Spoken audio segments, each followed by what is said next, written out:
allons terminer notre tour d'horizon de Gutenberg avec donc, nous allons voir ici sur la partie droite un petit peu la partie bloc ici. Alors évidemment, en tant qu'un bloc n'est pas sélectionné, il n'y a rien.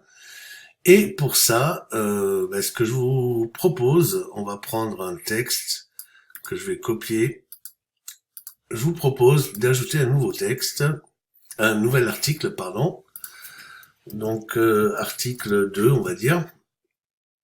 Et on va coller le texte. Voilà. Alors, quand on parle d'un bloc je vais publier pour être sûr, voilà. Ok. Alors, quand on parle du bloc de titre, vous le voyez ici, hop là, voilà. Donc, prends ce bloc ici. Vous le voyez, on n'a pas forcément de modification à faire ici, car il s'agit du bloc de titre. À partir du moment où on parle d'un bloc de paragraphe, on commence à avoir des options. Et notamment la taille de police, qu'on peut soit régler en normal, moyen, grand. Vous voyez, si je passe en moyen ou grand. Je peux régler très finement aussi ici en passant par une valeur, par exemple 12, 15, 25, vous voyez. Ici, ce sont donc des pré-réglages, si vous voulez. Hein. Ensuite, qu'est-ce qu'on a aussi à ce niveau-là? On a ici la possibilité de mettre une lettrine. Ça peut être intéressant si vous utilisez les lettrines. D'accord? Et on a les réglages de couleur. Alors là, il y a, quand on parle de réglage de couleur, on parle de couleur d'arrière-plan, de couleur de texte. Mais le problème, alors, je vais plutôt vous expliquer ça différemment. Dans les réglages de couleur, on peut choisir un arrière-plan. D'accord? Ça, c'est l'arrière-plan, comme vous le voyez, du bloc. OK? Et la couleur du texte, c'est la couleur de l'ensemble du texte. Un petit reproche qu'on pourrait faire à Gutenberg, c'est qu'on ne peut pas donner un texte différent à une sélection de textes. Vous voyez ici, si je fais un clic droit, j'ai pas de moyen d'aller modifier la couleur d'une sélection de textes. Vous voyez ici aussi, j'ai aucun moyen de jouer avec la couleur. Donc c'est un choix à faire. C'est soit la couleur, on parle vraiment de bloc, quoi, en fait, hein, avec la couleur soit de l'arrière-plan, soit de l'ensemble du texte. On va revenir. Et enfin ici avancer pour tout ce qui est CSS additionnel. Alors les CSS additionnels, il faut connaître un petit peu les CSS, le HTML, donc je ne vais pas rentrer, c'est pas le but de cette vidéo, je vais pas rentrer dans ces détails. Nous allons voir d'autres types de blocs. Vous avez les blocs communs, donc paragraphe, on vient de le voir, titre. Alors pour les images, j'ai tendance, comme je travaille avec Elementor, j'ai tendance à essayer de déplacer alors qu'il faut cliquer pour insérer et ensuite éventuellement déplacer là où on veut. Alors ici on est dans un bloc d'image. Dans un bloc d'image, vous voyez ici en paramètres du bloc, on a juste, enfin tous les paramètres sont ici en fait. Hein. Donc ici on n'a que la partie CSS. Si l'on prend quelques autres exemples, liste par exemple, lorsqu'on a une liste à puces, par exemple, hop, je reviens à la ligne, entrée, voilà. Là, on a, donc, c'est comme un texte de paragraphe, sauf que c'est de la liste à puces, d'accord? Là, ici, vous voyez, on a que de l'alignement et quelques enrichissements typographiques, alors qu'ici, dans ce bloc-là, on a toujours, ici, on a la possibilité de transformer en paragraphe ou en citation, et surtout, on a ici la façon de faire nos listes à puces, soit à puces, soit numérotées, avec éventuellement ici, si je veux, pour le 3, de l'indentation, d'accord? Ensuite, comme tout paragraphe. Alors, qu'est-ce qu'on peut aller voir aussi comme bloc commun qui peut nous intéresser? Alors les galeries d'images. Donc ça c'est l'image. On va mettre une image quelconque. On va reprendre notre image de nos essais précédents. Voilà. Ici, donc là, non, c'était ça. Ça c'est la galerie, pardon. Donc on va aller chercher ici l'image. Et là, on va chercher la galerie. Alors, la galerie, on peut téléverser plusieurs images. En fait, ce qu'on peut faire aussi, on peut sélectionner plusieurs images. Vous voyez, c'est coché, c'est coché. Je vais essayer d'en cocher 2 autres. Voilà. Hop, là, j'ai coché donc 4 images. Si je crée une nouvelle galerie, cette galerie va être créée avec les 4 images que je viens de déposer. Que je viens de sélectionner, pardon. Si je fais insérer la galerie, voilà à quoi ressemble ma galerie. D'accord? Alors, cette galerie, j'ai des options. Notamment le nombre de colonnes que je peux mettre en avant. Donc, si je passe à 2 colonnes, ben, j'aurai une galerie comme ça. Si je passe là, j'ai 4 images et j'ai un nombre impair de colonnes. Donc, forcément, la 4e image va prendre toute la largeur. Si je vais sur 1, par exemple, ben on aura l'une sous l'autre. D'accord? Alors, on peut aussi recadrer les images. Vous voyez, ça c'est ce qu'on a fait ici. Elles sont recadrées pour s'aligner. Si je désélectionne, les images gardent leur taille originale. Vous voyez que cette image est plutôt en largeur alors que celle-là est carrée. Donc je vous recommande, si vous faites ça, évidemment, d'essayer de recadrer vos images. Après, vous pouvez, la liaison, lier l'image, soit à une page de fichier joint, et à ce moment-là, là, soit au fichier média. Au fichier média, ça veut dire que quand on va cliquer dessus, ça va s'ouvrir dans un nouvel onglet. On va essayer de voir ça tout de suite. On va voir l'article.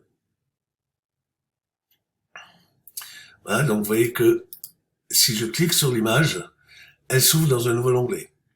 Avec ici un point d'information qui me donne, mais ça vient, attention, ça vous aurez pas forcément la même chose. Je pense que ça vient de mon navigateur Vivaldi, qui n'est pas un navigateur, un classique comme Chrome ou Firefox. Donc là, je suis obligé de revenir. Le problème, c'est que je suis obligé de revenir en arrière pour revenir Alors, beaucoup de blogs sont comme ça. Hein. Lorsque vous cliquez sur une image, vous êtes obligé de revenir en arrière pour revenir sur le contexte de l'image. Donc là, on va de nouveau modifier l'article. On va retourner dans notre bloc de galerie. Là, vous faites une page de fichier joint. Pour la galerie, c'est pas forcément intéressant. Vous allez voir pourquoi. Parce qu'en fait, pour une galerie, c'est pas top. Pour une image, c'est intéressant. Mais pour une galerie, alors ici, vous voyez, c'est toujours la même chose. Hein. Il n'y a pas de fichier joint. La légende de l'image, ok. On va revenir. Donc c'est pour on va dire, des utilisations bien particulières. Et puis toujours notre avancée. Bien. Continuons et essayons d'autres types de blocs. Donc là, vidéo, bannière, fichier. Alors fichier, ça peut être intéressant parce que là, vous pouvez donner accès, pas forcément à un fichier d'image, mais à un fichier PDF ou quelque chose comme ça. Par exemple, là, vous voyez, bon, ça c'est une vidéo, mais on peut aller chercher, par exemple, un PDF. Je dois avoir ça, comparatif hébergeur, par exemple. Voilà, donc là, vous voyez, c'est un fichier, je sélectionne, et là, je permets aux gens de télécharger. Alors ça peut être sympa. Lorsque vous permettez le téléchargement d'un dossier, enfin d'un fichier. Là, vous allez bien sûr le lier au fichier média, donc au fichier qui est dans votre bibliothèque. Vous pouvez définir d'ouvrir dans un nouvel onglet, de façon à ce que la personne ne quitte pas votre page, et d'afficher ou pas un bouton de téléchargement. Donc ça, c'est plutôt sympa. Ça n'existait pas dans l'ancienne version, donc ça, c'est une nouveauté plutôt sympa. Voilà comment ça se présente, en fait, voyez, comparatif hébergeur, on peut cliquer dessus pour y avoir accès directement, ou on peut cliquer sur le bouton télécharger, ce qui revient au même. Mais au moins ça met un bouton, vous voyez, avec un petit effet au survol de la souris, qui peut être sympa. Donc là, en fait, on va essayer d'en voir encore un ou deux pour je veux pas faire trop long. Les blocs de mise en forme. Lorsque vous voulez rentrer du code, alors ou du HTML, notamment pour insérer quelque chose tel qu'un formulaire, d'autorépondeur, tel que autre chose du code HTML. Voilà, vous pouvez faire absolument tout ce que vous voulez. Et là, bien entendu, ici, en termes de blocs, ben, il y a juste à ajouter le code HTML. Hein. Donc, il n'y a rien de vraiment spécial. Je pense qu'on a déjà fait un exemple dans la première vidéo où on parle de l'intégration d'un code de formulaire. Donc là, je vais supprimer ce bloc-là. On va retourner à nos blocs et on va faire un dernier essai de bloc. Contenu embarqué. Alors, les contenus embarqués, ça, je vous en avais parlé déjà. C'est effectivement une nouveauté aussi. Donc là, vous allez pouvoir insérer en fonction d'eux. Hein, par exemple, je sais pas si TED, voilà, URL TED. Alors là, URL TED, ça c'est les conférences TED, il me semble. Hein. Franchement, je les ai jamais essayées, donc on va pouvoir aller le voir tout de suite. Alors, vidéo, là on est sur TED.com, et ben voilà, c'est ça. Et là, on a comment maîtriser votre temps libre. On a une URL ici. On va copier l'URL.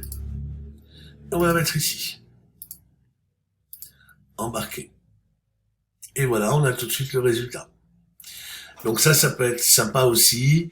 Et surtout au niveau ici paramètres de bloc, ben, vous voyez, c'est comme les vidéos, hein, il y a pas grand chose. Le meilleur moyen encore, c'est comme je suis en train de le faire, hein, c'est de faire un essai. Je vais pas vous passer en revue toutes les possibilités parce que vous voyez, il y en a beaucoup. Hein. Ça peut être des widgets aussi. Si je prends par exemple un widget de calendrier, vous verrez qu'au niveau du bloc, j'ai pas franchement beaucoup de choix. Si je prends un dernier pour la route, bloc structuré de Yoast, alors ça c'est autre chose, on n'en parle pas puisque j'ai pas parlé de Yoast. On reste dans les widgets et on va essayer un dernier. Un nuage d'étiquettes catégorie, tiens, éventuellement, ou les articles récents, tiens. Alors ça c'est intéressant parce que ici, les articles récents, et ça c'est mieux fait que dans l'ancienne version, on a déjà la possibilité de préparer ici, on peut mettre entre les deux un titre, hein. Un titre, on va chercher titre, voilà, et on va mettre article récent,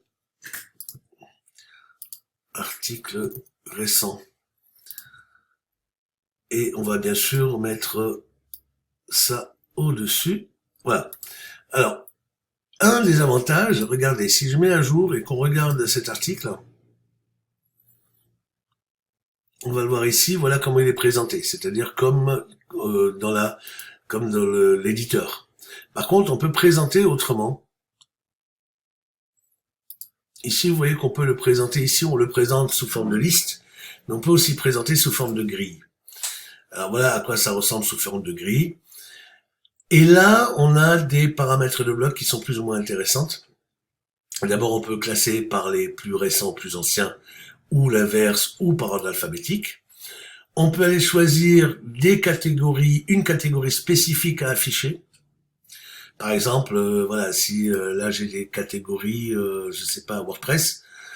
Si je dis je ne veux afficher que la catégorie WordPress, je n'ai plus que 2 articles qui sont catégorisés WordPress.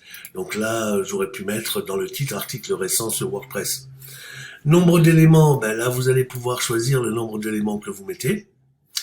Vous pouvez afficher ou pas la date de publication de chaque article et vous pouvez jouer sur le nombre de colonnes pour pour avoir. Alors Un petit reproche qu'on pourrait faire aussi à ce niveau-là, même si c'est une façon de présenter des articles récents plus intéressantes que la version précédente de l'interface, c'est qu'on ne peut pas intégrer des images. Vous voyez, là, je peux jouer sur de l'alignement, hein, évidemment, mais je ne peux pas. Ici, je peux pas faire grand-chose à part lister ou présenter ça sous forme de colonne. Après ici, vous savez que là, c'est pareil à tous les blocs, hein, donc ça, on n'en parle pas. Et vous le voyez, je n'ai aucune possibilité d'ajouter des images. J'aurais bien aimé avoir la possibilité d'insérer une image. Bref, comme vous le voyez, eh bien, faites des tests, testez tous les blocs, hein, je vous laisse tester. Vous allez découvrir que certains blocs eh bien, ont des paramètres qui permettent d'aller plus loin que l'ancienne version, d'autres non. Voilà, c'est vraiment, faut aller tester tous les blocs. Le but de cette vidéo n'étant pas de vous montrer comment les paramètres de tous les blocs. Dernière chose, vous avez ici la partie éditeur de code. Donc là, on a l'éditeur de code pour toute la page. Alors attention, contrairement à l'ancienne interface, ici, c'est du HTML, d'accord? Mais c'est du HTML ici avec des lignes un peu bizarres pour ceux d'entre vous qui connaissent un peu le HTML. Ça, ce sont des commentaires. Un commentaire est défini par cette balise d'ouverture et cette balise de fermeture. Donc, ne vous étonnez pas d'avoir voilà des lignes de commentaires en plus, sinon vous avez bien tout le code HTML eh bien de l'ensemble de l'article. D'accord? Avec, ben vous voyez, des fois, il y a des choses qui sont un petit peu, regardez par exemple ce qu'on a fait pour les latest posts, pour les articles récents. On a créé ici articles récents, donc avec, c'est les commentaires en fait qui vont définir les blocs. Hein. Vous le voyez ici, c'est un bloc titre, mais qui a été spécifié comme ça, et avec le slash pour fermer en disant le titre commence ici, il est formaté en H2 et il se termine ici. Et ici, latest blocks, donc ça c'est le commentaire qui ouvre les articles récents, et là on ferme tout simplement le commentaire. Ensuite ici, le commentaire c'est post to show, avec tous les, voilà, il y a 28 articles à montrer. Est-ce qu'on doit montrer la date? True, donc c'est vrai. Post layout, la maquette, ben c'est en grille et non pas en liste. Le nombre de colonnes, ben, c'est 4, et puis l'alignement, c'est à gauche. Donc on retrouve un peu tous les paramètres qu'on a donnés, quand il y a des paramètres possibles. D'accord? Comme vous voyez ici, pour le calendrier, par exemple, il n'y a pas de paramètres. Donc voilà, pour ceux qui veulent vraiment rentrer un petit peu plus dans les détails au niveau code, ben, vous passez par l'éditeur de code. Sinon, l'éditeur visuel est celui que vous allez utiliser la plupart du temps. Là, vous avez ici le gestionnaire de blocs, gérer tous les blocs réutilisables. Le gestionnaire de blocs vous permet tout simplement de voir tous les blocs que vous avez dans votre page. Non, de voir tous les blocs, en fait, voilà. Ça, tous les blocs que vous voyez ici, vous pouvez aller rechercher un bloc, hein, par exemple, ici une image, et c'est tout. En fait, ça, ce sont les blocs que vous pouvez afficher ici quand vous faites un plus. Par exemple, si j'enlève le bloc de paragraphe, alors il n'y a pas de bouton de validation comme vous le voyez, hein, et si je retourne maintenant ici, à la recherche des blocs communs, vous voyez, je n'ai plus le bloc de paragraphe. Pour le faire réapparaître, je suis obligé de passer par le gestionnaire de blocs, de lui dire je veux de nouveau le bloc de paragraphe, et là, je vais retrouver, dans les blocs communs, je vais retrouver le paragraphe. Donc voilà ce qu'il y a à savoir, les raccourcis clavier, barre d'outils supérieure. Est-ce qu'on a une barre d'outils supérieure? Accéder à tous les outils de blocs et de documents à partir d'un endroit unique, oui, c'est ce qui est fait, mise en lumière. Concentrez-vous sur un bloc à la fois, travaillez en mode plein écran, voilà, ça ce sont des petites améliorations, on va dire, qui permettent normalement une meilleure ergonomie de travail. Je vous remercie de votre attention sur cette formation sur Gutenberg qui se termine donc par cette vidéo. N'hésitez pas à poser des questions, à revenir vers moi pour plus de, si vous avez des questions, ou encore mieux, laissez un commentaire en dessous et je me ferai fort de vous y répondre, à moins que vous ne posiez, c'est encore mieux, la question sur notre groupe privé Facebook. Je vous remercie, je vous dis à bientôt.